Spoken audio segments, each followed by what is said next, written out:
What? Welcome, tubers, family, and friends. Leonardo and I are done with our breakfast, and now we're gonna go on a little walking, As soon as John's done, another beautiful morning here at the Golden Palace in northwestern Mindanao, the largest, most southern island of the Philippines. And I sold everything in the U.S. and moved here and rebuilt my life. Rebuilt my life where the only place you can rebuild your life and have a different result is the Philippines. And you might ask, why is that the case? The case is because the Philippines has no divorce laws.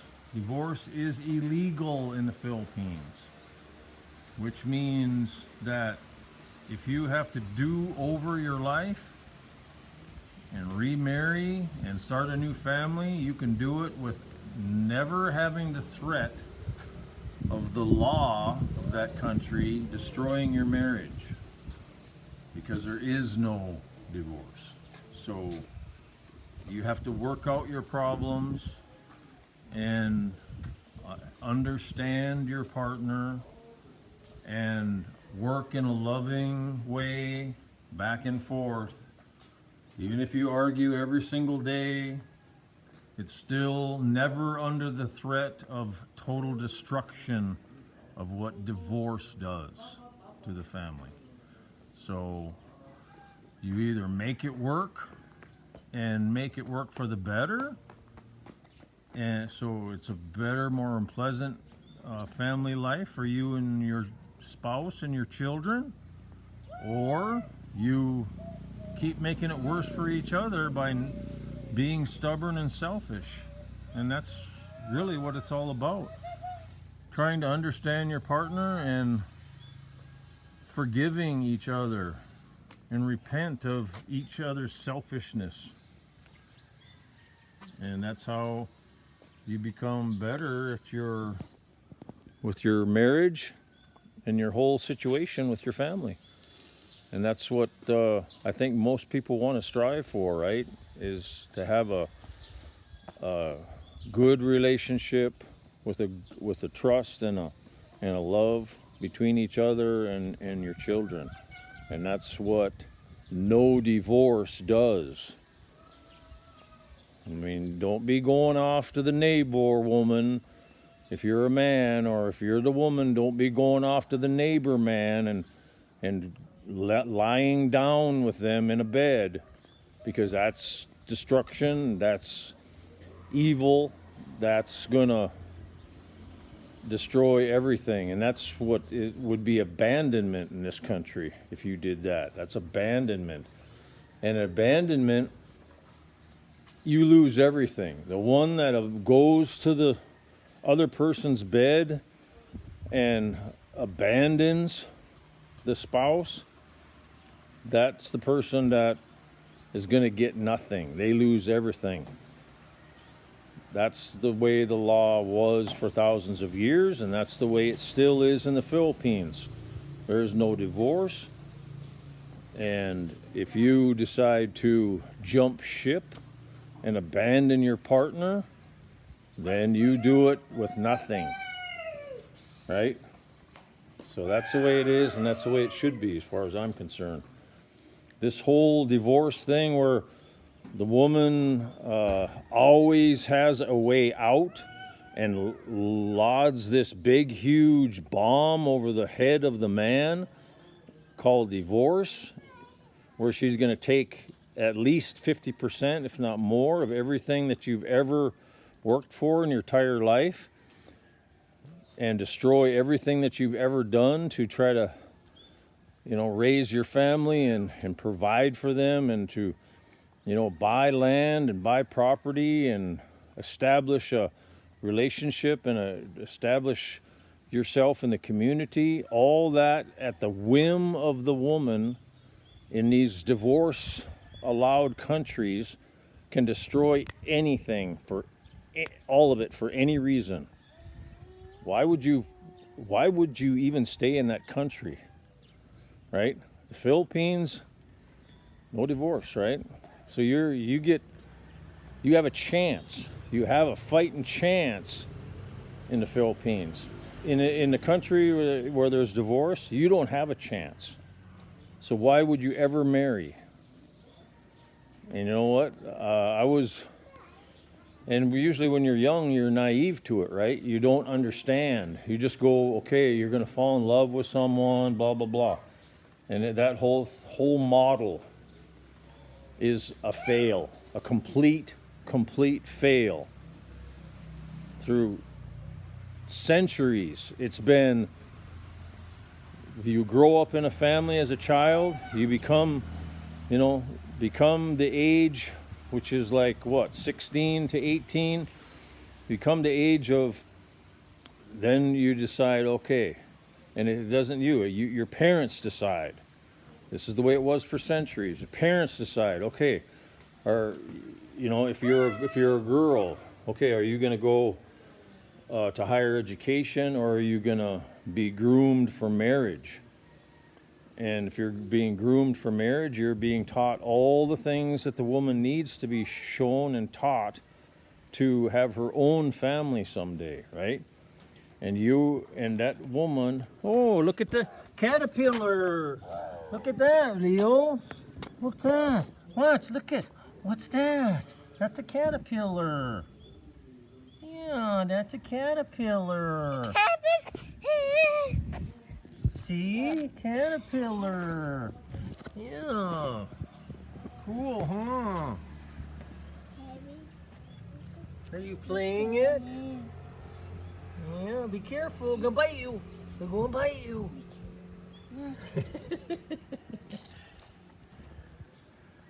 That's pretty cool. It's like, it reminds me of when I was a child.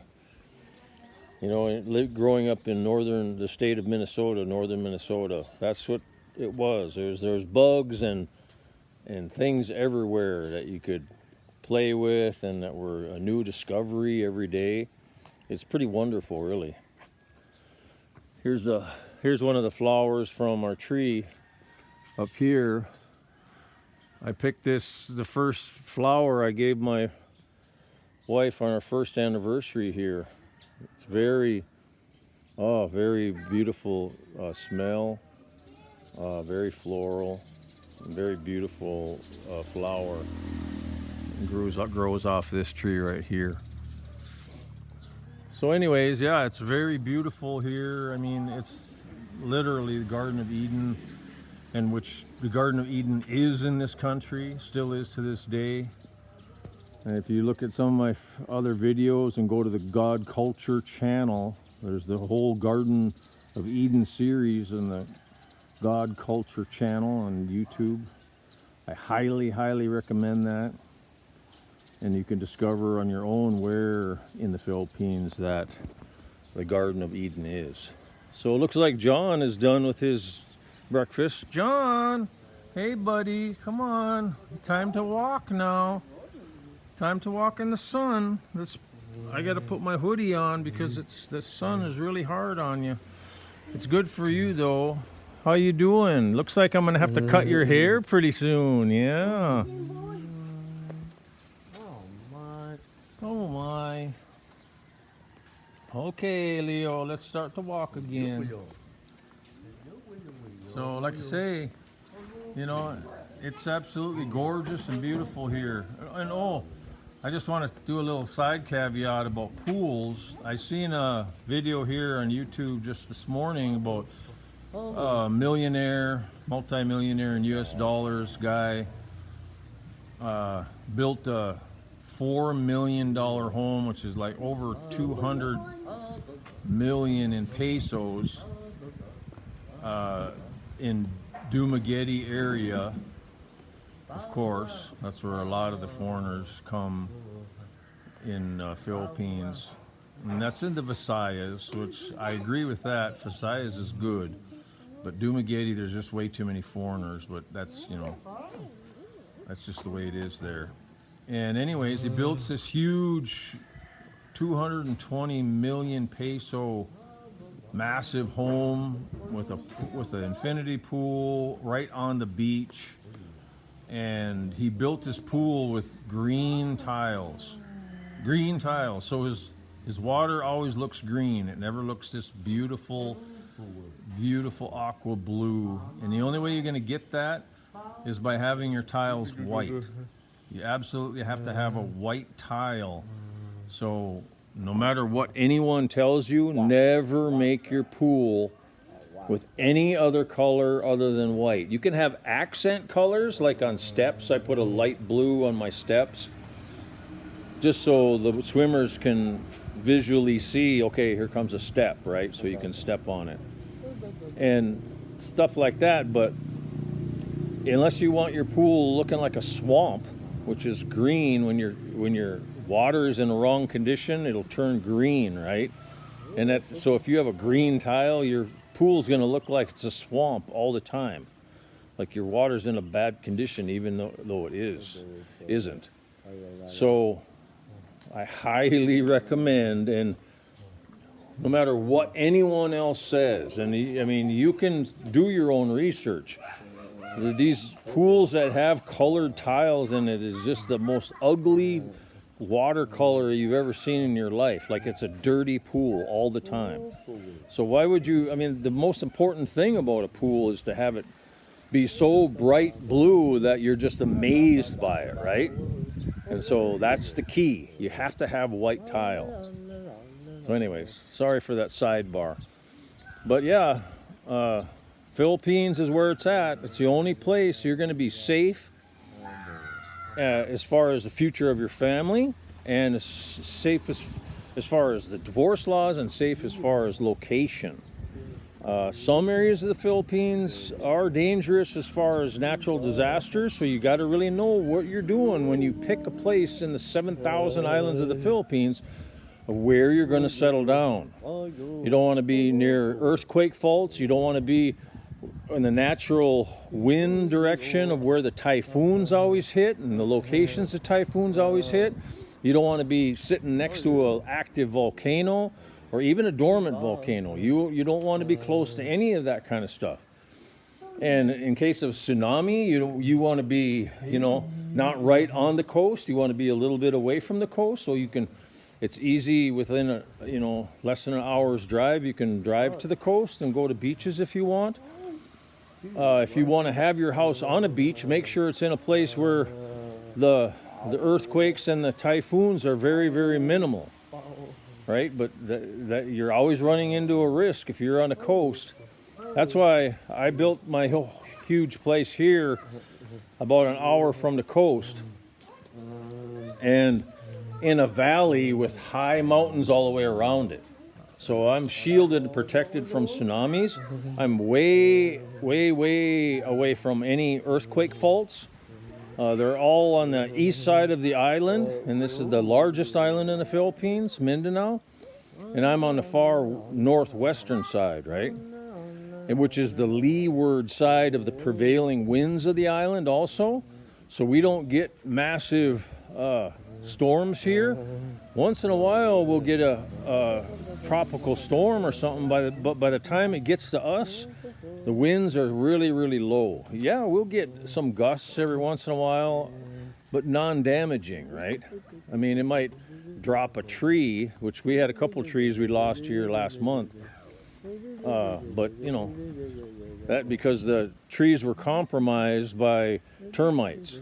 So that's another thing you got to watch out for. If you build anything out of wood, make sure it's tugas wood, or there's a couple other varieties of woods that the termites won't touch.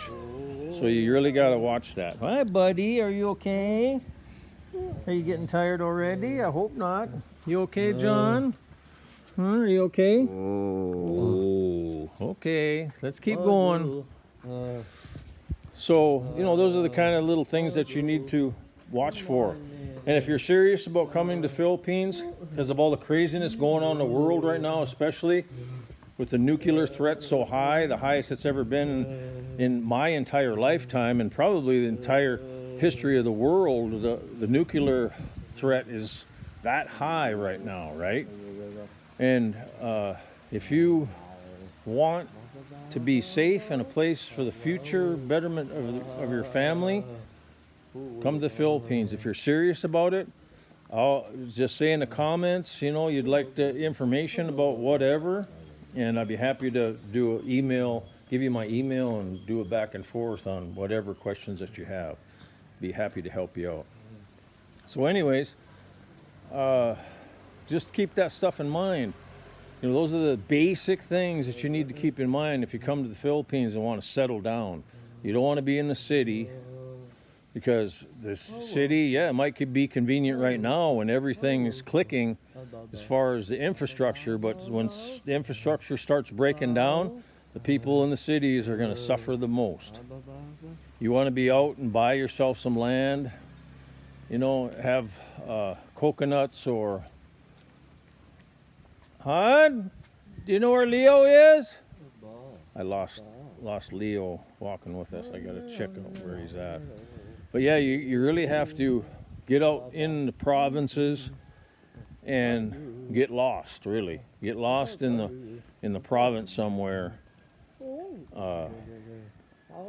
and get away from the huge populations. And if things break down in places like the spoiled U.S., people are going to be fighting each other for food. Leo? Leo? Leo? Is Leo with you? I don't know where he is. I don't know. He's in the store? Okay. I lost Leo.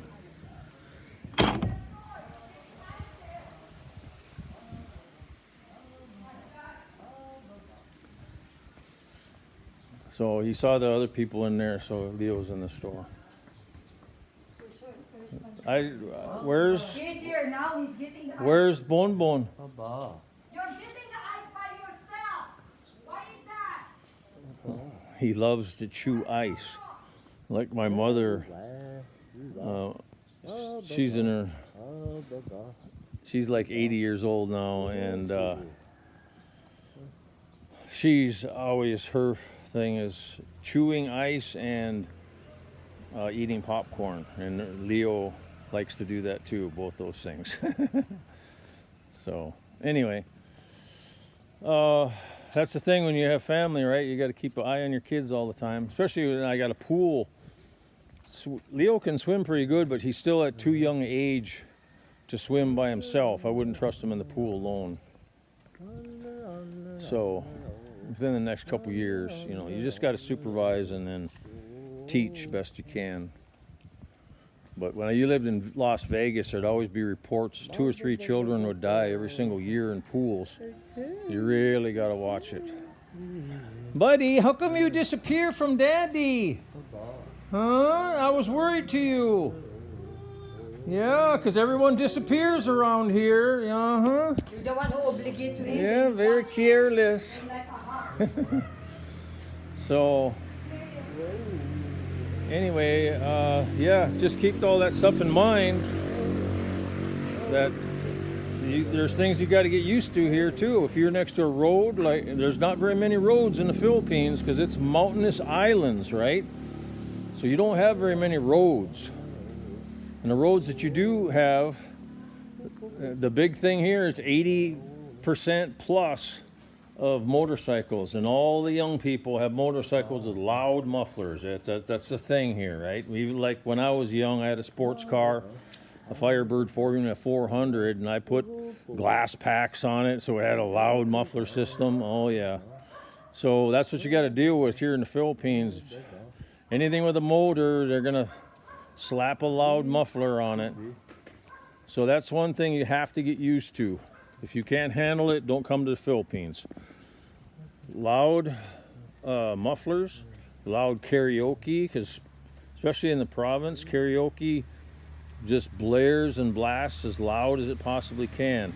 And the barangays, which is your smallest village form of government in the Philippines, they sponsor couple times a year these big, huge disco parties with speakers as big as a house, and they just blow all the leaves off the trees in the jungle. That's how loud it is. And I mean, inside my house here, and this is like half a kilometer away from my house where they have it, and inside my house is boom, boom, boom. I mean, it's so loud it just shakes the house. Yeah, it's craziness.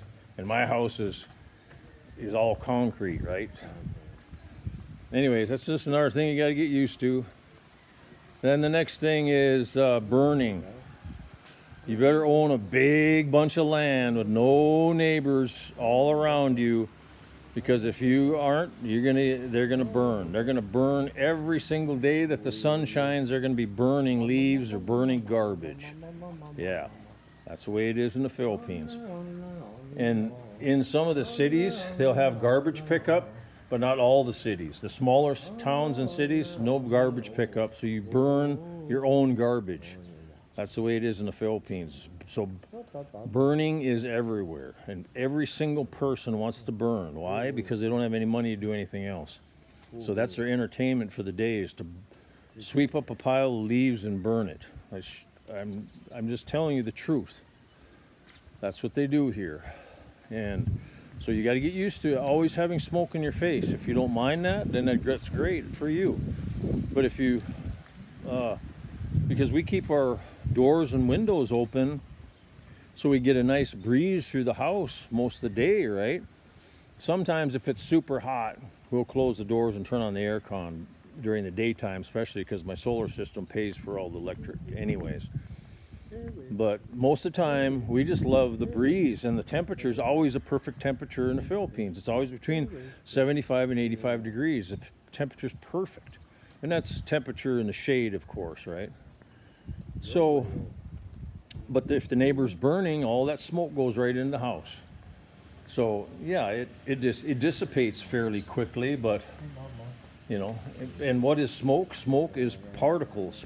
So you have a wood ash particles, tiny, you know, you can only see it, it's naked to the eye. It goes in your entire house. But something you got to get used to, unless you're going to keep your house buttoned up and use aircon all the time. So that's the big ones in the Philippines that, you know, if you can't deal with that stuff, and even today, you know, I struggle with it a little bit. I've been here 4 years solid now, and over 8 years total back and forth and stuff to the U.S. But I've been here solid 4 years now, pretty much. And, you know, I'm becoming more immune to it. Over time, you just become more and more immune to it. And the last big one, well, I guess there's two more for noise pollution. That's roosters. Roosters you better have at night. I would recommend that you have all your doors and windows closed so you can sleep. Because the roosters, they'll sleep most of the night, but if there's anything disturbs them, or early in the morning, starting like 3:30 or 4:30 a.m., they'll start crowing, right? And so you better have thick window panes. Like, I started with thin window panes in my house, and I had to go through and add another pane on the outside of all my other windows to increase that thickness, so I didn't hear the outside noise between the loud mufflers from motorcycles and also the roosters. And then the last noise pollution is dogs. Dogs everywhere. In the Philippines, they are everywhere. City, province, in a province, everyone has like between 2 to 5 dogs. I'm not kidding you.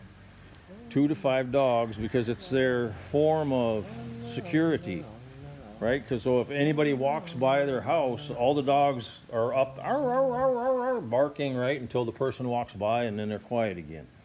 This is the way it is here in the Philippines, and that's another reason you better have thick windows and real tight, you know, underneath your doors, And whatever your soundproofing is huge here in the Philippines. You better have good soundproofing for your house. And then if you have a fan going over your bed or air conditioning, those noises, ambient noises, block out any noises from outside your place. So those all are critical in the Philippines. Otherwise, you're not going to get a good night's sleep unless you're really able to acclimate to loud noises all night long. So good luck to you on that. I mean, that's the way it is here. So those are the things you got to get used to. But you know what? All those negatives, there's way more positives to those negatives, in my opinion. And the biggest one by far is the divorce law, right? Because at least your family ain't going to get destroyed, like in the U.S. I mean, at the drop of a hat, one sinking argument, and they're broke up and divorced already. Yeah, it's just that's insanity of what's going on in the U.S. right now, and they're paying the price of it. I mean, people in the U.S. they are so spoiled. Stuff's starting to break down now, right? All these systems, computer systems, from hacks, shortages of food and supplies. All this stuff's starting to hit the U.S. and people are complaining and whining, and I mean that's a daily occurrence here in the Philippines. Here in the Philippines, people live way below the poverty line every day of their lives, so they don't know any different. But these spoiled rich people, supposed rich people in the U.S., anything goes wrong and it's a life-threatening deal where they think they're going to die just because they can't get milk at the store or whatever, right? I mean, it's just insanity. That's why you need to get out of the U.S. especially. That's ground zero for what's coming. God's wrath and judgment's coming upon the U.S. There's prophets out all over the place right now, especially with the last of 3 solar eclipses within a 7-year period, right? The first one was 2017, then there was one last year, and then this final one is April 8th, 2024, right? Those are all with God's fingerprint right on it. And anything happening with solar eclipse throughout Bible history and throughout all history is that the country that the total solar eclipse happens upon, it means judgment.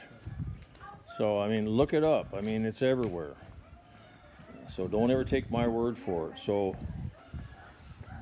at the minimum you guys should be doing is prepping and get away from the population. If you're still in the U.S., get away from the population and prep.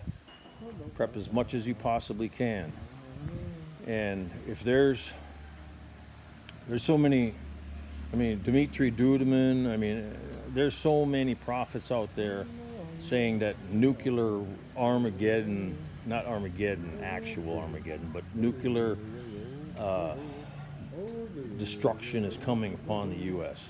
So that means if you're still there, you know, God told me to get out of the U.S. 8 years ago, between 8 and 10 years ago. It took me about 3 years to get everything sold, get all my properties sold, consolidate everything, give whatever I couldn't ship to the Philippines, I sold or gave away. And it took me about 3 years to do it. Then ever since, I've been building my future here in the Philippines. Right, buddy? Right? What? Are you okay? Oh, you're in a good mood today. Good job. And so that's your choice. Either stay there and deal with it, but you better have a bunker. I would. If I was still in the U.S., I'd have a bunker, which is underground bunker prepped, because, you know, and then how long can you survive on that? Let's say there's a nuclear exchange in the U.S. We're talking, you know, probably 30 years before things can get back to normal. That's a minimum, right? Depending on how bad the exchange is and what areas it affected the most, right? So that's why you need to get away from cities, because that's going to be the worst. The whole grid was down, no electricity, no food at the stores, right? People, what are they going to do? They're going to kill each other for food. That is what's going to happen. especially the U.S., right? They got lots of guns and ammo, but when all the food and the water dries up, what are they going to do? They're going to be desperate, and they're going to go kill people for what they can get to survive. That's just the way it is. So I'd get out of the U.S. because there's and all the people, everybody knows it. Everybody knows that the U.S. is loaded with guns and ammo, right? So why would they even risk invasion until they did an EMP and dropped the grid so all the people would run out of no electricity, and run out of food, right? Food and medical. All the people would be dropping like flies. And then after a couple weeks, then they'd start killing each other. And then after a few months, then I would invade. That's how I would do it, right? They're going to kill themselves first before the invasion starts. And, they'll do probably nuclear strikes in the biggest cities and also the nuclear facilities wherever they are, in North Dakota, Montana, wherever, right? So you don't want to have your bunker near nuclear facilities in the U.S. You want to get way away from that stuff. So anyways, if you have half a brain, you can figure it out. Get a tiny piece of land and start in the mountains somewhere where you're going to be, way upwind of any possible nuclear events, and then start building yourself a cave. Start digging a cave or start digging a bunker, because that's what you're going to need in the U.S., because you're going to have to survive. Really, they say within 12 to 18 months, which is a year and a half, 80 to 90% of the population be dead within that short period of time. Well, let's just say let's just double that time, just to be sure, right? So if you double that time, it's 3 years. So the first 3 years after a nuclear exchange, that's going to be your survival time. So you better have a bunker or a cave that's defendable or that's hidden that no other person can find, with water and supplies that'll last you at least 3 years before things will start getting back to some kind of a new normal, or even a slight way people that are left can survive and have a system of surviving, right? So that's your key. But your best bet, get the heck out of there. Get to the Philippines. I mean, we don't need electricity here. Honest to God, do not need electricity. I mean, yeah, it'd be less convenient, but you know what? Temperature's 75 to 85 all the time, and I can go out in my backyard and grow whatever I want. I got fruit trees everywhere, way more than I can possibly eat. That's where it's at, ladies and gentlemen. And I'm in the southernmost island, which is like a world away. I mean, we're talking 1,000 miles between the northern island and the southern island. I think it's even more than that. I'd have to check it out, but Mindanao is like a separate country compared to the islands in the north. I kid you not. It takes an hour and a half flight on a 737 to get from the capital in the northern island to down here in Mindanao, right? So that's a long ass way. So we're really, and it's already written, right? God's protecting this area. This is where the Garden of Eden still exists to this day, is in the Philippines. I don't think Philippines is going to have a problem, even with China battling with the Philippines Coast Guard with water cannons and stuff for what's going on right now, on these shoals that are way, way west of the Philippines, where China says, oh, they own that water area. Even with that going on, I don't have any doubt that God has the Philippines protected and they're not going to be destroyed. There's no way. There's no possible way. And the Philippines, untapped, right? Untapped resources, massive amounts. Massive. Like I say, this area is massive. The Philippines area is absolutely massive, with oil and gas reserves and mineral reserves. It's barely been tapped. And even to this day, gold, it's the highest produced gold in the entire world. It's number one. It always has been. And on the records, on paper, it says South Africa is the highest, and Philippines is number 2. But that's wrong. Throughout history, I mean, and it's been hidden. The information's been hidden by a lot of the historical, establishment, especially the English. The English are about the biggest liars there ever was as far as lying about history. And just go to the God Culture channel. You'll be awakened big time. The God Culture channel. It's if you want any kind of answers, you have to go there. So go there and do this research on your own, and come to the Philippines, and you will be absolutely amazed, and you will be safe. The future of your life will be safe here, and I would bet my life on it. That's what I have done.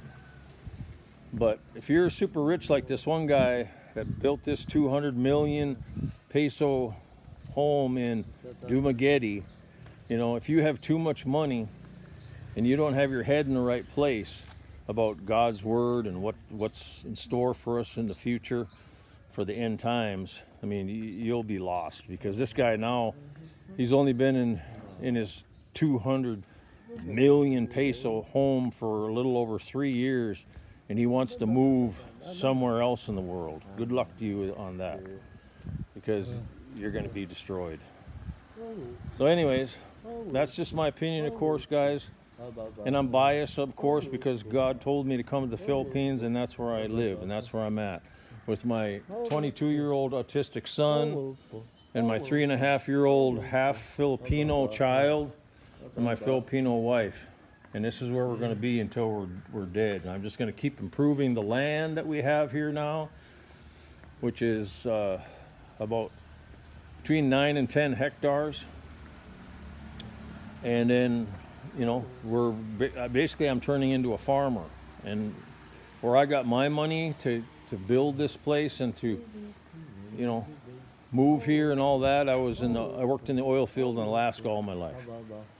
And then I lived in the mountains. Actually, I had a valley house too in Las Vegas, but I saw real quick that Las Vegas was going to go, down and burn, probably one of the first places to burn. So that's why I got out of there too. But anyways, you guys, there's a lot of people too from the Las Vegas area that moved to the Philippines, all for different reasons, of course, but it's Philippines is amazing. It's like right here, it's like the 1950s in the U.S., right? There's gas stations going up all over the place in Mindanao, especially, right? Why? Because the road system just now improved within the last 5 years. They've been building the road system up where it used to be just terrible transportation, and now there's nice roads everywhere. I shouldn't say everywhere. The main roads are real nice. They put 4-lane in almost everywhere. So now gas stations are going up all over the place, and the place is really booming, because it's like say in the 1950s, you get yourself a cheap piece of land, and it's like buying cheap land in a good location in the 50s in the U.S., right? After a while, it becomes worth triple, double, quadruple, right? So that's what's going on, at least in Mindanao. So it's still small enough, and like I say, Mindanao is the biggest island too. So you can get lost in Mindanao and still be able to buy a bunch of cheap agricultural land. I bought all my agricultural land I bought for under 100 pesos per square meter. Some of it was like 20 some pesos per square meter. Another chunk of it was like 43 pesos per square meter. I mean, you just wait. You just establish yourself in an area, buy what you can that's cheap, that's under 100 pesos per square meter. I wouldn't buy any land that's over that price unless it's absolutely critical. We did expand this property behind the house here and around the north side for around 300 pesos per square meter. It ended up being more like 250 in the end, because they didn't fulfill their obligations of the sale. But I would never, ever, unless it's absolute emergency, pay over 300 pesos per square meter. And all your agricultural land, make sure it's under 100 pesos per square meter. And you will find it, but you just have to wait and be patient. What people do is they'll have all kinds of land, but they won't have no money. They'll just be living off of what they produce off the land, and then they won't be saving it. And then all of a sudden they'll have a massive bill. Well, they'll need a couple million or a few million from surgeries or some kind of a family emergency, and then they'll have to sell some of their land, and they have to sell it quickly because they need the money fast. Because all the medical around here, there's no insurance. There's another thing. I don't have one stick of insurance of any kind. That's another thing about the Philippines. I love it. You trust only in God. You don't trust in these criminal insurance companies. The hospitals aren't going to take your insurance anyways, and if they do, it's not going to matter, because everything is, you have to pay upfront cash. That's what the way the Philippines operates. There's hardly any credit here. There's places you can go and use your credit card, but 80% of all business done in the Philippines, and if you want a good deal and a good price, you have to have cash. So everything's based on cash. People don't save their money in a bank. Only the idiots do. People save their money in gold here, period. That's the way it's been here for thousands of years. So anyways, keep all that stuff in mind. And like I say, just comment, put your comments in after you like and subscribe. I appreciate it. Thank you. And then I can send you my email, and I can answer anything that from my knowledge I have to help you guys out. So anyways, for now, my autistic son John and I. You want to go in now? Yeah, we're getting hot. So, love you guys. Take care, and God bless. Bye-bye.